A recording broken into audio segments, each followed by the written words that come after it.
Berliani, saya Uli Sukmawati. Kenalkan, nama saya Muhammad Putra Alan Firdaus.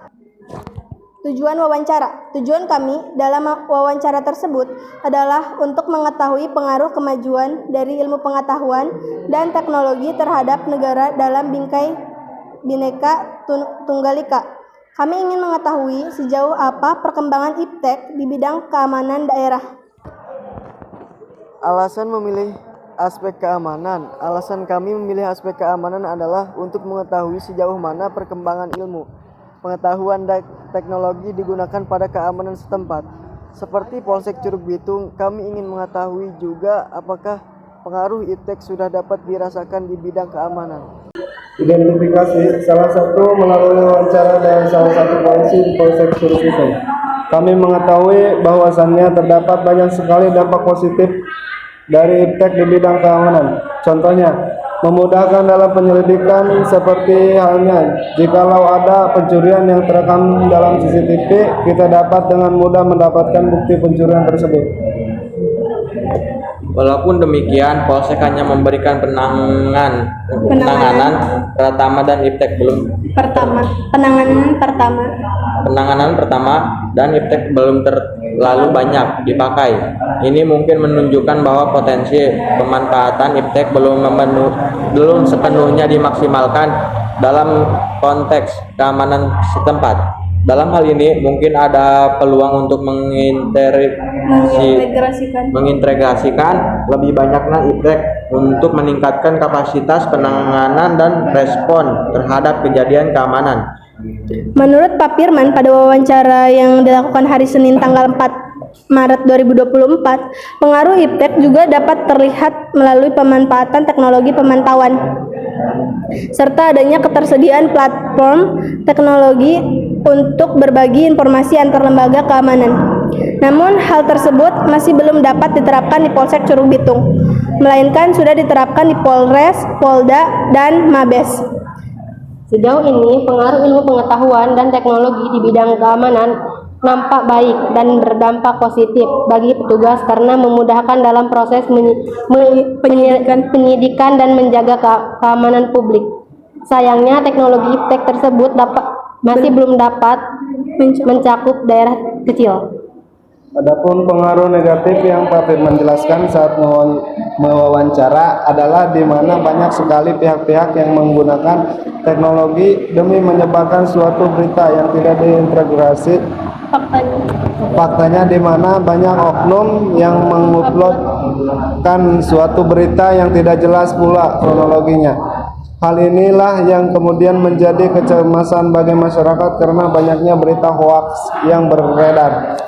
Mungkin itulah identifikasi yang kami dapatkan dari wawancara bersama Pak Firman.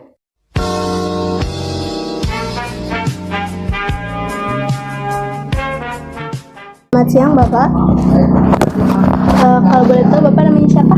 Nama saya dengan Bapak Taufik Firman, anggota Polsek Curug Bitung, asli orang Rangkas Bitung. Sudah berapa lama Bapak di sini? Kalau di sini bertugas baru 2 tahun.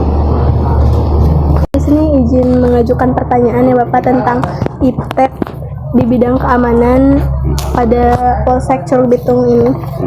Kita sebelumnya dari kelas 12 IPS 1 kelompok 4 ini mapel PPKN Bapak, dan tujuan kami sini untuk mengetahui gitu dan untuk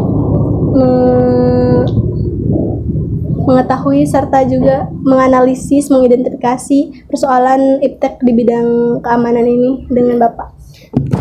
Nah, perkenalkan nama saya Berliani. Nama saya Uli Sukmawati. Nama saya Ahmad Iksan.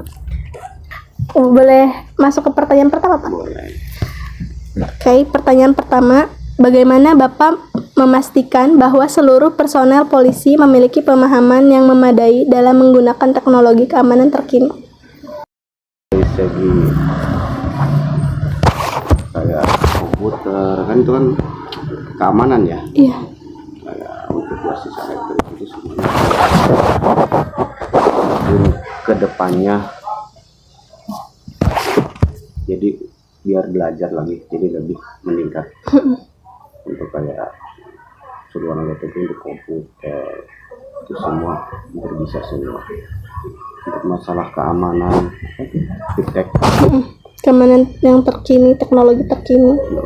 segi komputer anggota itu bisa, tapi untuk lebih di dalam mengenai masalah keamanan kita harus belajar lagi. Intinya seperti itu. Baik, terima kasih Bapak atas jawabannya. Boleh lanjut ke pertanyaan yang kedua. Teknologi terbaru yang telah digunakan di Polsek Curug Bitung, apakah ada, apakah tidak ada? Gitu, Bang. Untuk di sini ada enggaknya ya, kita mengikuti zaman. Kalau misalkan alatnya sementara ini untuk tukernya tidak ada, mungkin yang lebih lengkap peralatannya mungkin dari tingkat Polres, Polda, sama Mabes. Untuk masalah iptek sudah daripada IT ya, tingkat Polsek Kontiter mah nggak ada, cuma seadanya. Lanjut ke pertanyaan yang ketiga ya Pak. Bagaimana teknologi dapat membantu polisi dalam mempercepat proses penyelidikan kejahatan? Alhamdulillah untuk itu sangat membantu, terutama buat kasus ya. Kayak contohnya gini aja, kalau misalkan ada pencurian motor, kan ada CCTV ya. Nah, kita kan bisa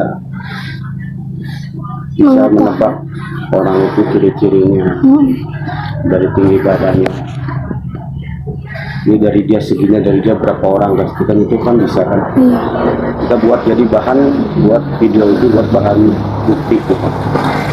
Jadi buat tahu identitas orang tersebut, itu sangat membantu kan.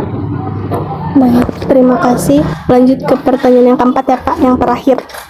Bagaimana Bapak berencana untuk setidaknya memperbarui dan meningkatkan sistem teknologi keamanan di kepolisian untuk tetap relevan dengan perkembangan terkini? Ya kita harus mengikuti zaman ya. Sekarang kan sudah modern, kita harus mengikuti zaman. Ibarat sama, jadi kita bisa nggak bisa harus bisa. Jadi sebenarnya supaya neng ini nih siswa gitu. Mungkin kan sekarang kelihatannya kan mungkin video-video kayak di jalan, kayak video-video yang ada di HP ya kan, kayak di TikTok atau di YouTube ya. Kadang orang ini terlalu percaya kayak ini mau buatin aja ya, buat contoh aja. Jadi jangan terlalu kayak berita bohong itu kan, hoax. kita harus telusuri lah. Dalam video misalkan jangan langsung percaya ini langsung komentar.